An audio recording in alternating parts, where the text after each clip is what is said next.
JM in the AM, Adim L'Simcha Ligula Shlema. We are celebrating the 78th birthday of the State of Israel. Rabbi Benjy Kramer is with us live via telephone. He is, of course, spending his days, you would imagine, at Yeshiva of Flatbush, where they know how to celebrate.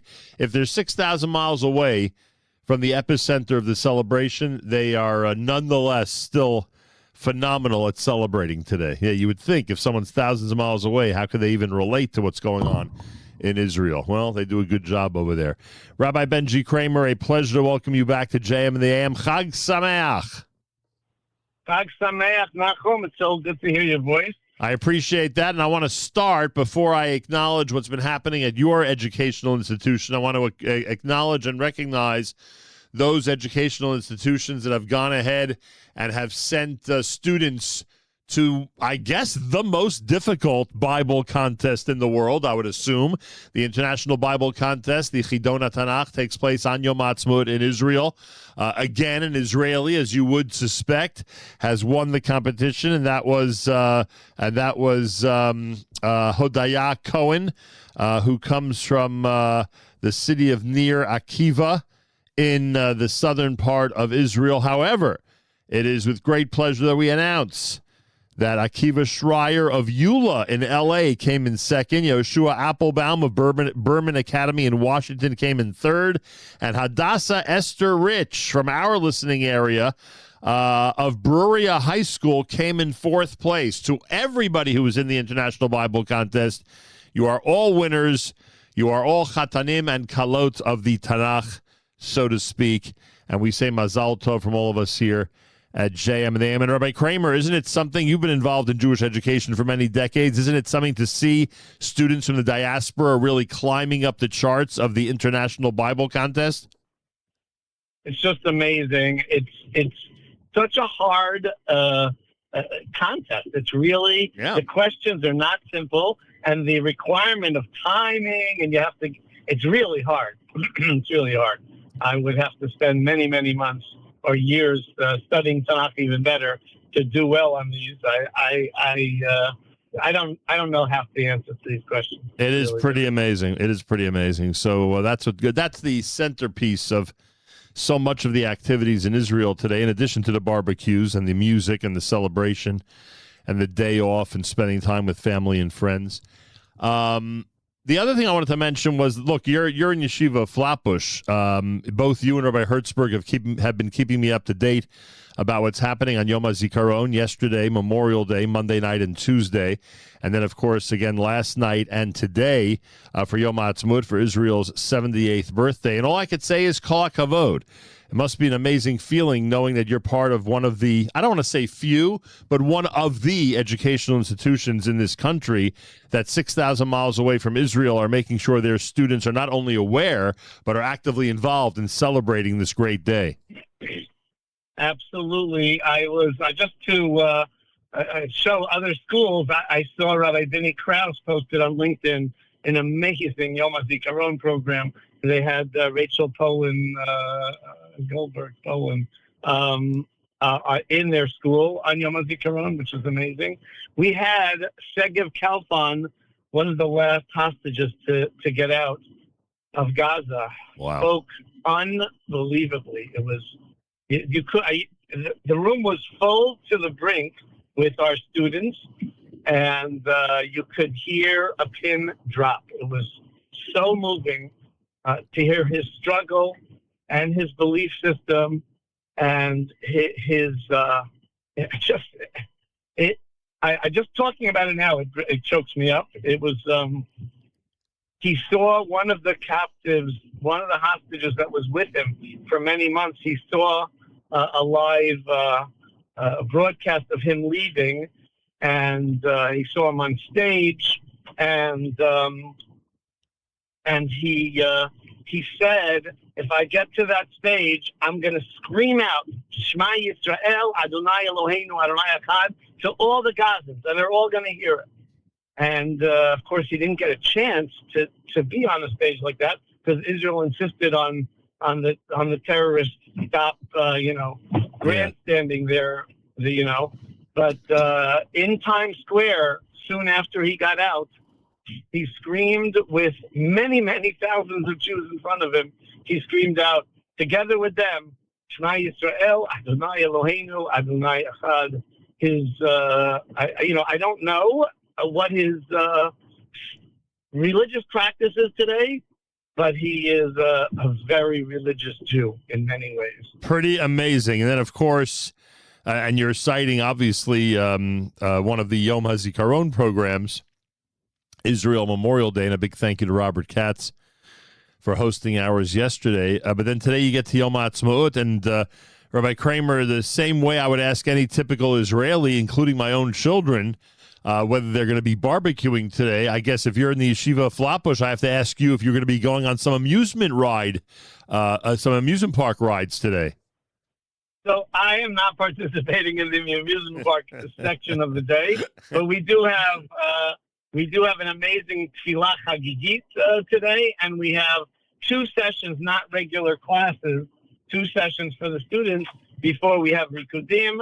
And the teachers partake in a mangal, as they say, in a staff barbecue. Not just teachers, all the staff participate in the barbecue, and it is an amazing celebration. And the students get to have their own barbecue at the amusement park. I'm not going to join them for that, though. All right, so I don't have to worry. You will fulfill all of the Yom HaAtzmaut obligations. The tefillah. The mangal, it sounds like everything will be covered, right? Benjy Kramer is with us. I opened up today's show, and obviously every year there's a different theme, and we think about what our brothers and sisters in Israel have been going through just over the last year, since the last time we celebrated Yom HaAtzmaut, and there's not a day that goes by without tremendous challenges, quite obviously.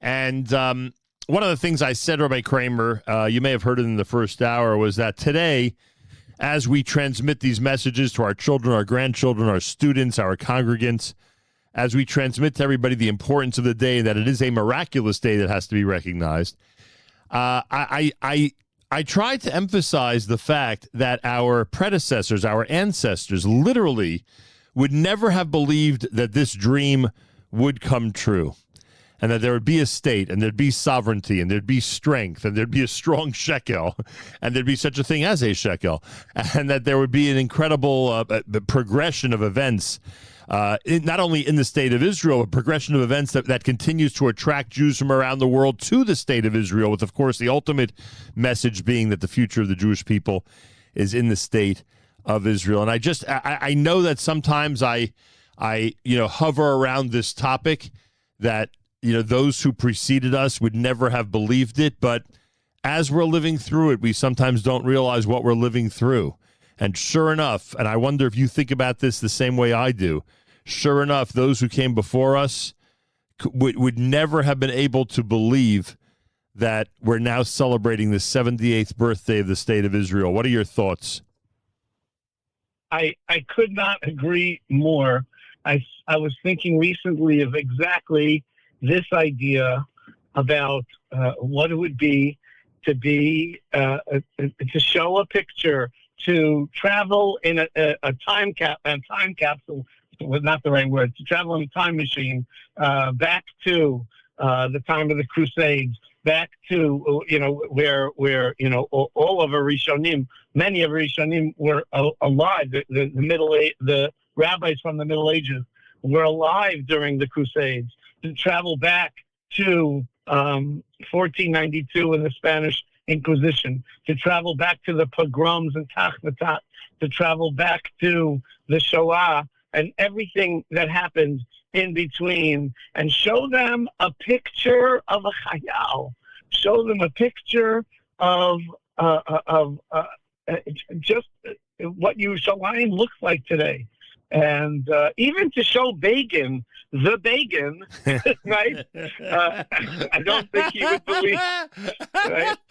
Just to show Menachem Begin, the Begin Highway. To the highway. That's fantastic. Right. I'm referring to the Begin Highway that travels under Yerushalayim and makes travel in Yerushalayim so much quicker. And supposedly. Well, wow. Yeah. By the way. That's another thing to show everybody, and it doesn't have to be Jerusalem. It could be many other major cities in Israel as well. The hustle and bustle, the movement, the population, the explosion, the business, both the serious pursuits and the luxurious pursuits that go on a regular basis. It's pretty remarkable. I mean, imagine what you just said about or alluded to in terms of the congestion in Jerusalem. Imagine there are cities in Israel that have it even much worse than that when it comes to congestion, if we're allowed to use that word when it comes to Israel. Obviously, traffic in Yerushalayim has to be viewed differently than traffic, or in Israel has to be viewed differently than traffic anywhere else around the world. But it's amazing. You just multiply it. And, yeah, there's still a lot of space for people in Israel. At least we hope so, because real estate prices in most locations are going through the roof. So we hope there's still room in certain outlying areas. But just look at the remarkable way that so many cities and areas of Israel continue to grow. You know, I brought my son to the airport, and he went back. And we're discussing, how he's going to get from the airport to Jerusalem. And he's telling me about the train. Now, I don't know if you're a train person or not, Rabbi Kramer, but yes. But I'm saying to myself, it is just unbelievable. He's telling me about a train that in minutes, and again, it's not, a few minutes, but 20, 30, 40, whatever the exact number of minutes is, can get you from the airport to the center of Jerusalem. And this is now the preferred method. And all of these incredible light rails and highways and direct roads. It's funny, last September when I was in Israel on one of these real estate projects I was involved with, their big pitch was that they are now building a road that from here to Jerusalem will be 20 minutes. And that right. and that will be that is how much more efficient we are getting in this country in terms of trying to connect people to areas they have to get to. So could you imagine, as you just said, Menachem Begin, or anybody from the 30s, 40s, 50s, 60s, could you imagine showing them this, describing to them what life in Israel is like? Because it's not just 78 years, and 78 years where every single day there's a challenge, and where every single day our brothers and sisters are surrounded by the enemy, and an enemy who wants to destroy them. But it's 78 years of tremendous progress, and just an incredible state that has been built. And again, with our cynicism and sometimes our negativity, sometimes we need to pause and just acknowledge the incredible positive elements that the state of Israel enjoys. And these could not have introduced. I was going to say these remarkable accomplishments that in fact have been accomplished. You could not have introduced my words better, what I prepared. What I'm going to say actually is inspired by Rabbi Aaron Goldschneider, who was a scholar and resident in our shul or Torah. Great this man. past Shabbos. He was amazing. Yeah. Everyone should look him up on YouTube. He has so many shiurim on YouTube, all of them very inspiring. And he made me think, as he was speaking after Shalom Shudas, about Eliyahu Hanavi. We say in Birkat HaMazon, and it really relates to what you were just talking about. Our cynicism should be, dissipated. We say in Birkat HaMazon, we all know it, Harachaman hu yishlach lanu et Eliyahu Hanavi zachur latov, vivaser lanu besorot tovot, yishuot v'nechamot. God should, the mercy one, meaning merciful one, that God should send us Eliyahu Hanavi, Elijah the prophet, and we say zachur latov. He should be remembered for the good. We'll talk about that in a moment, why he's referred to that way. Not many people are referred to that way. The Vaser Lano, and he should give us, he should inform us good tidings, good news, Yeshuot, and saving us, and the Hamot and comfort. And we have to understand what exactly is this role of Eliyahu Hanavi. Why is he called Zachur Latov?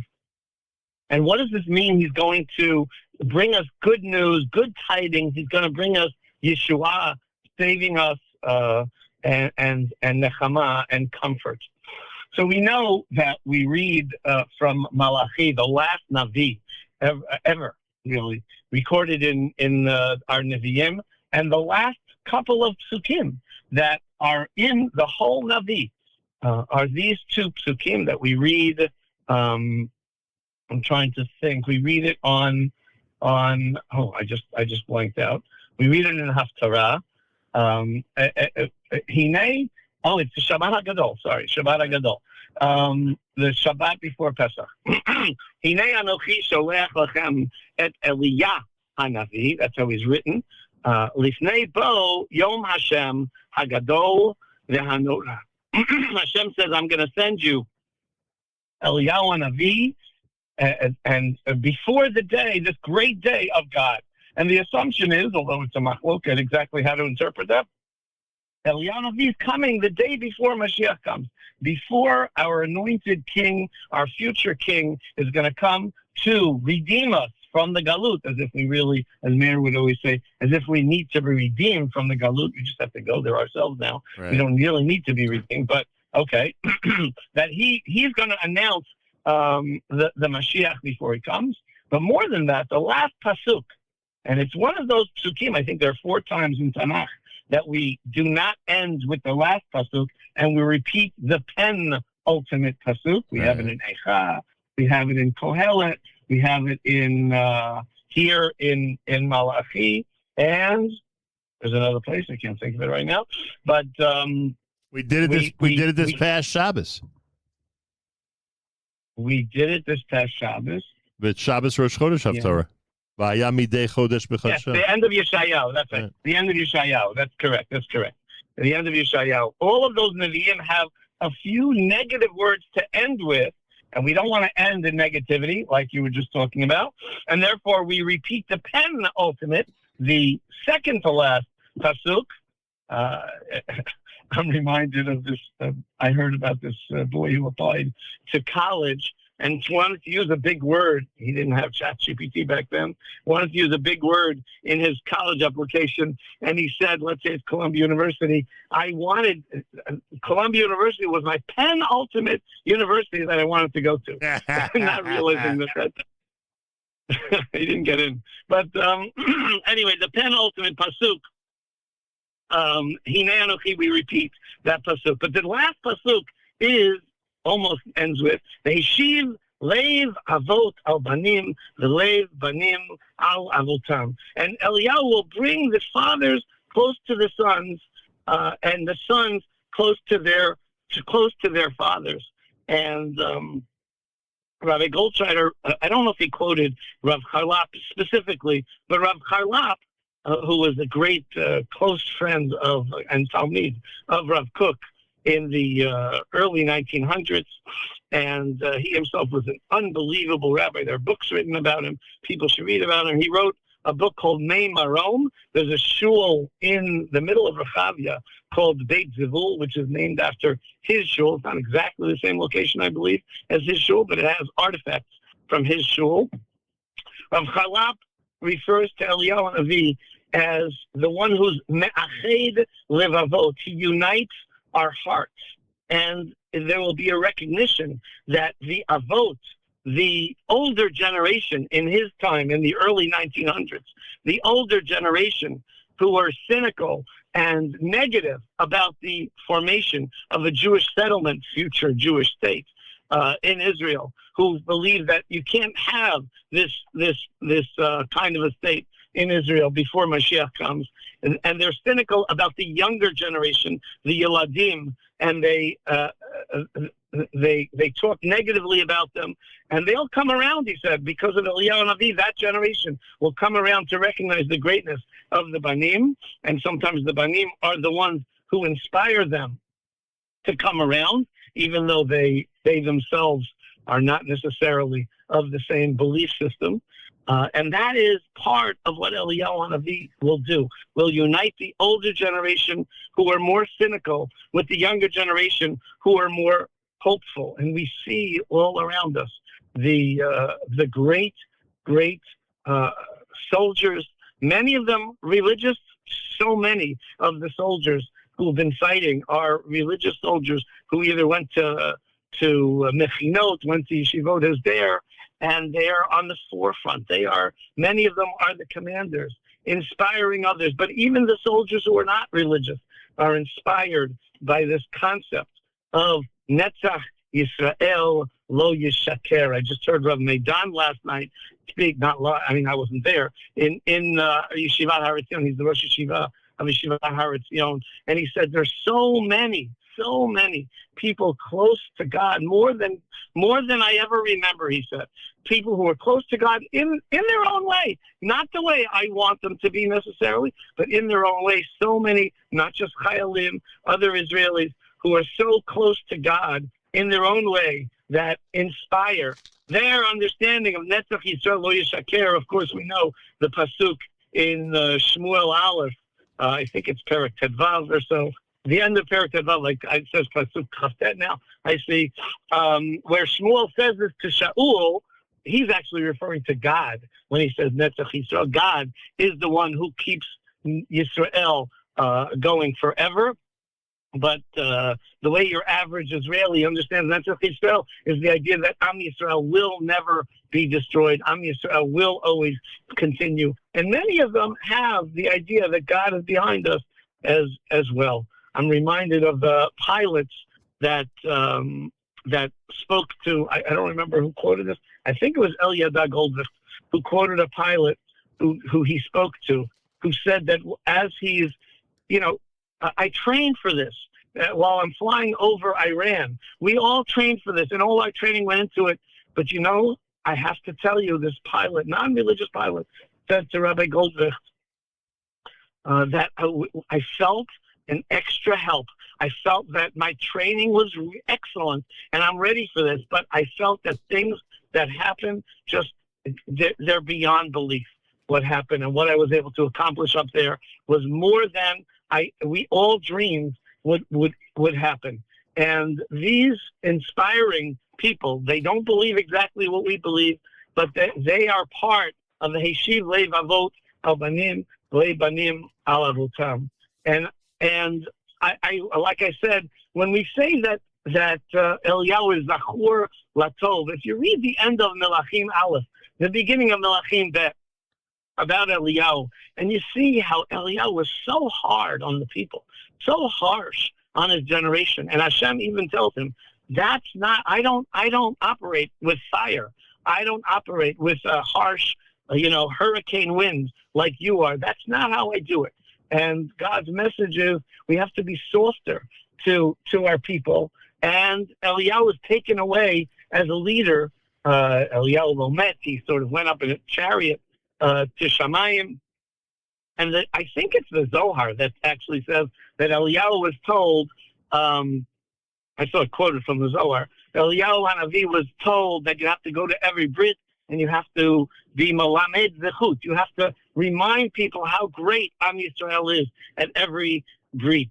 And we also have, Rav Kook writes that the reason that we mention Eliyahu Hanavi on Motzei Shabbat is because Eliyahu Hanavi, and I believe this is a medrash in Shmot, a medrash rabbi, I saw it quoted. I didn't look it up, but Eliyahu Hanavi every Motzei Shabbat is sitting there under the Eitz HaChaim. He's sitting in Gan Eden, and he's writing down the zechuyot of every Jew. Wow. He's writing down, wow, this Jew, you see what he did this week. You see what he did last week. You see this Jew, and he's writing it all down. And Rav Kook says, that's what we should be doing. Every Motzei Shabbat, we should be mimicking Eliyahu Hanavi and thinking, instead of taking out our iPhone right after Shabbat, or Android if you like, on Motzei Shabbat, and looking up bad news about what happened here, what happened there, we should be thinking about people and how we can praise them and how we can unite B'nai Yisrael from the good. And when we say Zachor Latov about Eliyahu, I believe, I didn't see this inside anywhere, but I believe it's because if you read about Eliyahu's life and how critical he was, and then you read what he does up there in Gan Eden all the time, he is Zachor Latov. He's always reminding us of the good. And when we see the news, and it's so easy to be cynical, as you said, about the news, and there's why did we really do a ceasefire? We should be destroying them. And why is this and why that? What are they trying to do? It's so easy to be negative. And our job here is to remind ourselves that we have a little bit of Eliyahu Hanavi in all of us. And we have to see the good in everything that's going on around us, and see the good in the Chayal that doesn't believe in God the way we do, and doesn't believe what Netzach Yisrael really means the same way we do. But they still are fighting for us.